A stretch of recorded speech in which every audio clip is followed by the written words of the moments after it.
Just under an hour away from Atlanta sits one of the hottest tracks in all of NASCAR. No, not talking about just the weather, but ever since the track was reconfigured to become a hybrid form of Daytona and Talladega, has brought some of the most awesome racing we have seen all year long. So how do you make it better? Well, let's go under the lights, Saturday night style, with a bracket challenge opener to begin a 5-race stretch to see who will become $1 million richer. Sounds like a great way to cap off the month of June. As welcome to Echo Park Speedway, better known as the Atlanta Motor Speedway, as MDK RaceDay presents the Quaker State 400 here in Hampton, Georgia. And you're looking live high above at the Atlanta Motor Speedway under the daytime, but we will be racing under the lights. However, the weather this year has been interesting. Yesterday we had a lightning delay, although there was no rain in sight. Today, temperature going to be in the high 60s, low 70s here at nighttime with a 41% chance of rain. There is a slight chance of thunderstorms around the area, but there should be no issue there. Slight wind, 5 miles an hour through the racetrack with wind gusts as high as 12 miles an hour. Green flag is scheduled to air at 7:19 p.m. Eastern Time on TNT, simulcast on True TV, as well as on HBO Max. And welcome everyone back to episode of MDK RaceDay. My name is Jet. Hope you're having a wonderful day. And like I said, what a great way to cap off the month of June with NASCAR racing Saturday night. It's been a while since we've had that going on at the Atlanta Motor Speedway. I know it's called Echo Park, but we also call it Atlanta Motor Speedway, so that's what we're going with as we get ready for the first race of the NASCAR in-season challenge bracket. That should be excited to see. It's going to be an awesome night. Let's jump into it. Let's first start off with the point standings. The NASCAR top 10 standings following Pocono.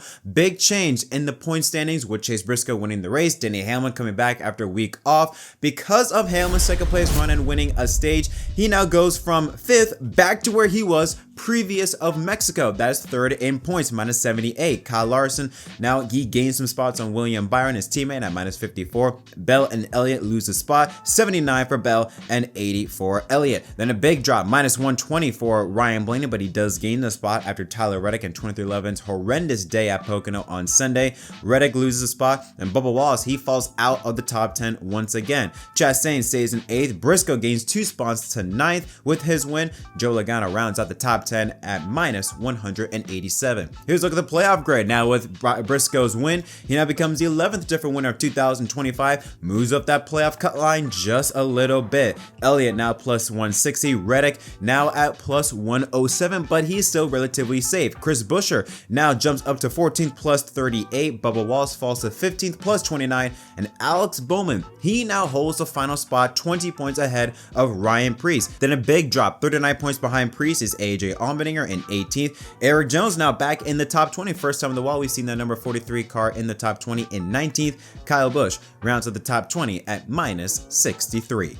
Busch, the official beer of NASCAR, proud sponsor of the Busch Light Pull Award, given to the fastest driver at each NASCAR Cup Series event. Busch Light congratulates, what a surprise here, another Ford driver at a super speedway, Joey Logano, for his 32nd career Cup Series pole and his 597th career start. It's his first pole since Sonoma just a few weeks over a year ago, and his 3rd pole here at Atlanta. Logano winning the pole, earning it with a speed of 178.960 miles an hour. Since 2020, Busch Beer has invested more than $50 million in becoming a premier sponsor of the NASCAR Cup Series. And now here's a look at the starting lineup for the 2025 Quaker State 400 presented by Walmart here at Atlanta. It's no surprise since we're at Atlanta. Anytime we're at a super speedway track, you know the fours are going to show up. Look at this top 10. 8 of the first 10 positioners are all blue ovals. Logano and Barry. Logano, who won here last fall. His teammate Ryan Blaney right behind him in 3rd place. Alongside him is his other Penske teammate Austin Cindric, who won here at Talladega earlier this year. Row 3 has the RFK duo of Ryan Preece and Brad Keselowski, who has won of the super speedways at Daytona and Talladega. Still looking though for his first win here at Atlanta on the high banks. Row 4 has once again Cole Custer, another great qualifying start for him, and that 41 ride has been putting up some strong speed in recent weeks. Alongside him is Zane Smith in the number 38 Aaron's Ford. Right at the top 10, the first Chevy of the mix is Hendrick driver Alex Bowman and last week's winner Chase Briscoe in the 19 Toyota. Row 6 has Kyle Larson trying to have a better result compared to where he finished last fall, that being aka finishing the race. Alongside him is Austin Dillon in the 3 ride. Row 7 has Chris Buescher in that amazing Cinnamon Toast Crunch number 17 Ford. Alongside him is Ty Dillon in the number 10 Chevrolet. Row 8 has Chase Young in the number 9 car. Alongside him is Ty Gibbs in the 54. Row 9 has Todd Gilliland. Alongside him is William Byron, a 2-time Atlanta winner. And round out the top 20 is the Toyota drivers of John Hunter Nemechek and rookie Riley Herbst. Row 11 is AJ Allmendinger, surprisingly one of the best average finishers here at Atlanta, and alongside him is Justin Haley. Row 12 has 2311 drivers Tyler Reddick and Bubba Wallace in the 23 ride. Lucky row number 13 is Corey LaJoie back in the NASCAR Cup Series, and number 01 Rick Ware 4. Alongside him is Eric Jones in the number 43 Toyota. Row 14 has Noah Gragson and Christopher Bell. Around the top 30 is Kyle Busch and Carson Hocevar in the 77 ride. And here's a look at the final five rows. Daniel Suarez won here in Atlanta in the spring of 2024. Alongside him is former pole sitter here at Atlanta, Michael McDowell. Row 17, Denny Hamlin, surprisingly back in the 33rd position. Alongside him is his buddy Ross Chastain in the 1 ride. Row 18 has Trackhouse teammates and Red Bull teammates, specifically Shane Van Gisbergen, the rookie. Alongside him is Connor Zilisch back in the number 87 Red Bull Chevrolet. Row 19 has Ricky Stenhouse Jr. Alongside him is BJ McLeod. And around the top 40 is Cody Ware in the number 51 Ford and David Starr back in the Cup Series in the number 66 Ford. Here's a look at the odds to win the Quaker State 400. It's no surprise you see the first 3 favorites to win are all Penske drivers, Blaney, Logano, and Cindric. Blaney the best odds at plus 650, Logano plus 1,000, as well as Cindric. Byron the 2-time winner at 1,200 alongside Brad Keselowski. Larson, surprised to see him this high up considering his track record on the super speedways, tied with his teammate, the 2022 Fall Atlanta winner Chase Elliott at plus 1,400, Busch at 1,500, Buescher at 1,600, and Stenhouse alongside with Denny Hamlin and Christopher Bell and Carson Hocevar at 1,800.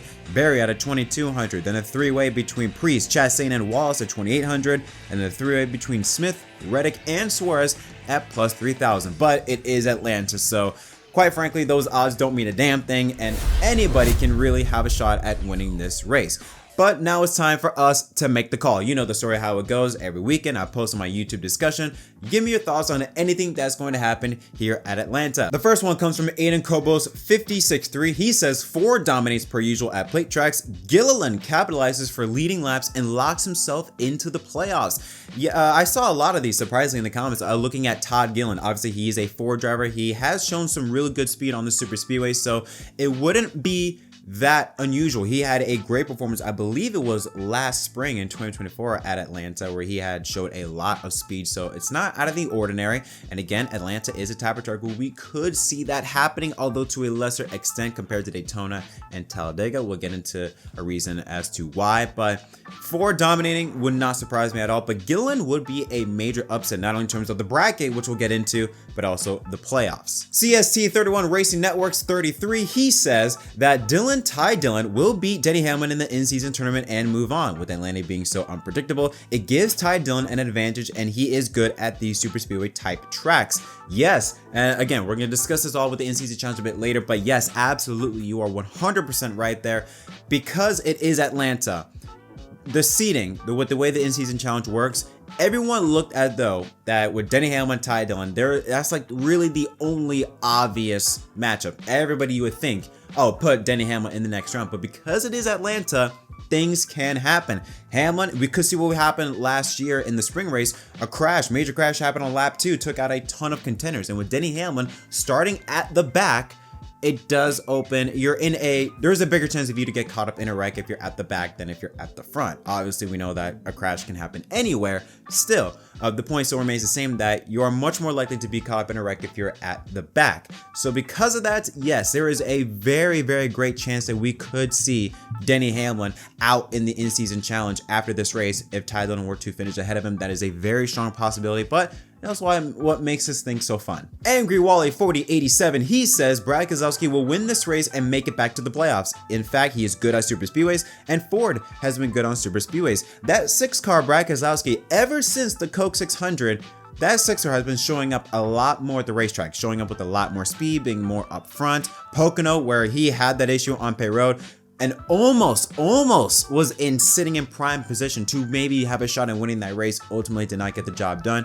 But despite the fact that it is Atlanta, it's an outlier. You can't really include that in terms of how you performed in the previous weeks. Still, that 6th team has found something on a variety of racetracks, found a lot more momentum, and with Ford being very good on the super speedways, and with Brad himself being good on the super speedways, it does bring a very high possibility of him having a shot at winning this race. So yeah, Brad is not a bad shout by any means. FN_iRacer, he says Carson Hocevar is going to cause chaos, and also probably either win or wreck going for the win. And Kyle Busch is going to do well all race just to get collected in said wreck. Okay, the Kyle Busch part. Yo, Luke, are you watching my videos? What's up with that last line? But yeah, I understand what you mean with Kyle Busch. Kyle Busch, he has been in the top 10, I believe, in every single Atlanta race since the repave. So yes, it would be stupid to not include him in that conversation. Carson Hocevar causing chaos. I mean, there are going to be those drivers that are not so used to being up front that will do things more erratically than the veteran drivers. We've seen that with Carson Hocevar being kind of a wrecking ball, or I shouldn't say wrecking ball, but just kind of being more wild than some of the other drivers because he's not used to being up front, always tends to overdrive the car. But it will be interesting to see how these younger drivers, the drivers with not much experience, either pack racing or being up front, period, how they handle dealing with all the other drivers around them, because they know if I win, I can make it into the playoffs, or I will be part of the playoffs.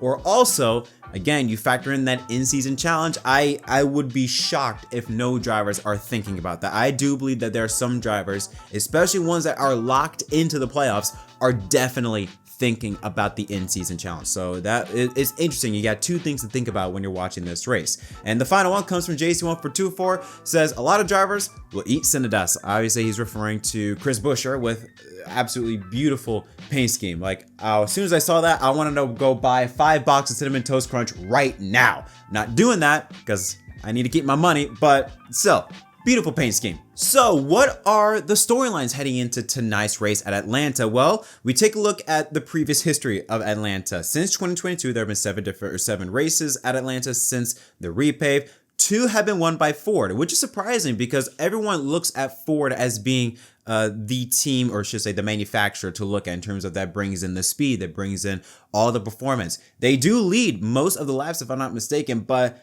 in terms of finishing, it's Chevrolet. Ford has only won 2 races. One was, and both were Joey Logano, and the other 4 were Chevrolet drivers. Obviously, one was Toyota. Christopher Bell won it earlier this year, but the other 4 were Chevy drivers. 2 from William Byron, 1 from Chase Elliott, and of course 1 from Daniel Suarez. So it's an interesting mixed bag. Ryan Blaney has the best average finish with a 6.7, followed by Chase Elliott and Daniel Suarez. This Atlanta racetrack is not like Daytona and Talladega. This one requires more skill and requires more handling than a Daytona and Talladega. So when I say anybody can win, I mean that to a lesser extent.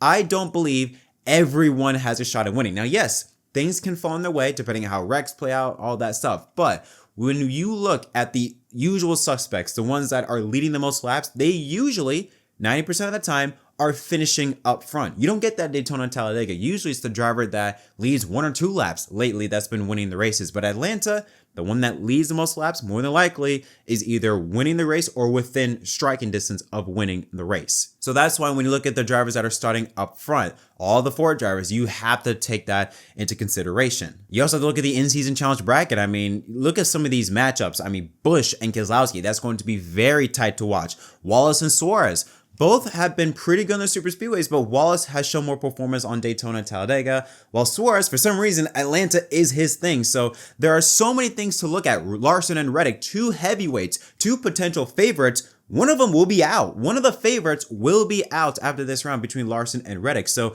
a lot of storylines that we have to keep cover of when watching this race, because this race is not going to be simple. It's not just going to be throw your name into a hat and pull it out, that's going to win. No. This is not Daytona and Talladega. This is going to be a much more strategic race. This is going to be a race where you have to see who are the drivers that can be able to make the right moves at the right time and stay up front, because that will give you a teaser as to what to expect later on in the race. The drivers that can be able to make the runs, be able to keep the foot on the throttle the entire way around the racetrack and be able to stay up front, they're more than likely going to have a shot at winning this race. It's not going to be the one where put the right place at the right time. Yes, that can happen, but it's less likely to happen at Atlanta. So because of that, when I look at my Fantasy Live lineup, it's a mixed bag. One thing that remains the same, all Fords. I think that's the first time I've done that, where I've had all of the same manufacturers. So I got Joe Logano, the 2-time winner, Ryan Blaney, the driver with the best average finish at Atlanta, Todd Gillen and Zane Smith, front row teammates. I do believe they're slight underdogs. Chris Buescher, for some reason, he's able to just be there in the mix. And I got Austin